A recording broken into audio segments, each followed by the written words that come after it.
Nevlin said, Craig, the frustration's a lot today, mate. Something's not feeling right here. What's confusing me is we're almost like willing to have possession, but we're being overly cautious in possession. Long ball over the top there, looking for Luis Diaz. And again, Newcastle win the first and second ball and head it back to Nick Pope. We're pumping long balls. The aim has to be to win second balls because Diogo Jota and Diaz isn't going to be out jumping their centre-backs. And there's nobody there for the second ball, so I don't really understand the rationale behind it. And then we give it away nearly. And Canadi has to make a sliding challenge. Stop being so slow and monotonous, for the love of God. Or earnest and put on players who have energy. This is just bullshit. Second best all over the park in these challenges. Mo doesn't look himself. This is, by the way, I'm going to say something in a second, and I hope people understand where I'm coming from. But these type of demeanours is what happens when you don't give the lads their contracts. And I don't care anymore what journalists or anybody else says. Nobody's going to convince me that these boys aren't semi-deflated, not knowing what the hell is going on. They're in a final here, about to win the league, and our owners won't give them contracts. And then we're wondering why they look flat, fatigued, or mentally tired out there. It's because you're cheap, John. That's why. Because you're goddamn cheap and an embarrassment to the club. And I don't know if people agree or disagree with me, but they don't look like they're upbeat and happy here, do they? They don't look like themselves. And I've said this all the way through. You can't tell us it's not going to be a mental drain on these players and their families when they don't know their futures. It absolutely is. But yet you want the best out of them? Joke. What happened to the team that started the season? Did you want the real answer? This is what happens when you don't bring in players to back up the main squad, like I've said all summer. I hope people, not my chat, by the way. When I say people, I don't mean my chat. But I hope people realise this is what happens when you don't sign players. This is what happens every goddamn year. And you stumble over the line to win things instead of being at your best. And all the cooks and FSG apologists will tell us all again that how could we possibly improve on the greatest side the football's ever seen with 90 great players and 5,000 players in every position and no way of improving it and nothing possible to be done. How could we do it? Couldn't be done. If you're Liverpool, apparently. And this is it. I'm fucking sick of it. I'm sick of all these little apologists accepting this. Because that's what they're doing. They're accepting this. There's nothing in that performance today so far. We've let Newcastle impose their will on us in this first half. And their game plan is working, whereas we just look like we're hanging on. 1-0 Newcastle. Dan Burn header, 1-0 Newcastle, behind in the cup final. I told you. I fucking told you it was coming. Dan Burn again, tallest lad in the pitch. Did I or did I not mention who was marking him 15 minutes ago? And now just before half time, 1-0 to Newcastle, and they deserve their lead. They deserve it. They've been the better side. Alexis fucking McAllister marking a lad that's twice his height.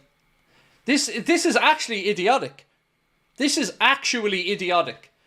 You've got our smallest player marking their tallest player. Make that make sense to me. Anyone, make that make sense. I called it. I called it halfway through the first half. I said, why is he marking Dan Burn? And there he is, unchallenged. Tallest lad out there, and you leave him unmarked. Oh my God. Idiotic. It's idiotic. Nearly 2-0. Now it is 2-0 and it's over. Offside flag goes up, thankfully. Oh, another corner we didn't deal with. Offside flag goes up. Isak puts it into the net. Now we have to wait and see what VAR has to say. This might be close. I don't know if Gravenberch has him on the far side or not. He is on. This is going to stand. Unless the player in front of Kelleher was deemed to be blocking him. Yeah, we're back on their way. I think they will. Look, I haven't got the audio. My guess is that they're going to say the player in front of Kelleher was impeding him. Because he didn't look offside, Isak, to me. So I can only imagine it was Bruno standing in front of the keeper. That was the reason for the offside. Isak scores to make it 2-0, and that's that. No lessons learned, and Newcastle deserve it. 2-0 up, Isak buries the rebound. We got let off the hook a minute ago, and they punish us a minute later. We've learned nothing. Livramento gets the cross in. Out jumped by Robbo, and then Isak's there to bury it in the rebound. That's what having a centre forward goal poacher does for you. Ball drops in the penalty area after Robbo's out jumped, and Isak buries it. No chance Kelleher. Great finish, 2-0. Bitter pill to swallow this, but look, on the balance of play, you can't have any arguments. Aaron said, rather watch paint dry than our attack right now. Yep. This is the predictable end to our season that we get every year because of FSG's lack of investment and a lack of options and a lack of energy.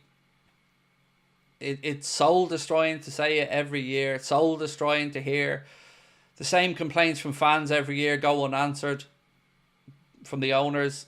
But again, make sure you let all the journalists know who told you everything was great that this is on them as much as it's on the owners. I just want to take 1 second though to just pull back a second and say, look, to any Newcastle fans watching, you've deserved your 2-0 lead, and everything we're talking about in here as Liverpool fans is not against Newcastle. Newcastle are the better side on the day, deserve this 2-0 lead. So, you know, congratulations on that front. You're deserved winners if you go on to win this trophy today.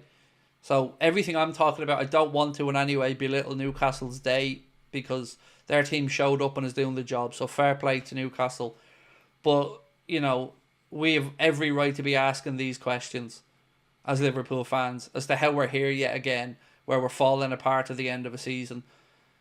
How these same people that back these owners and lack of spending every single window have the cheek to look down their noses at the rest of us who are just getting tired of it. Tired of false dawns, tired of promising starts, and the season's just pittle away because we've got no legs, no energy, no bodies left.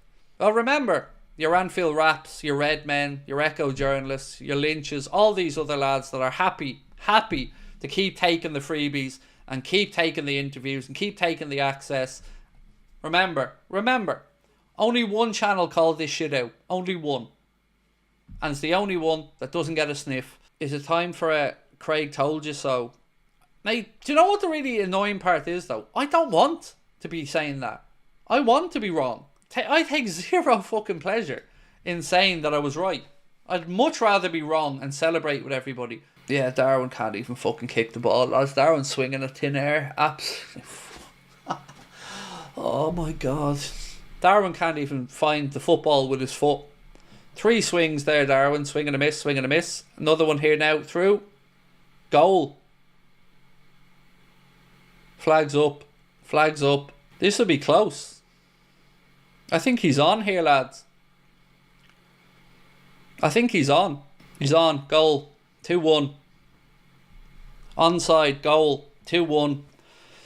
With 4 minutes of stoppage time left. And Chiesa does more there off the bench than we've seen from Jota for weeks. It's over. The referee blows the whistle. Newcastle beat Liverpool by 2-1 to win the League Cup. A deserved victory if we're being entirely honest about it. And congratulations to Newcastle. Liverpool left it too late to show up and got what we deserved, which was defeat. Newcastle win their first trophy in 70 years. And you can't help but feel happy for their fans and them. But for us, don't know what to say. Again, heartache.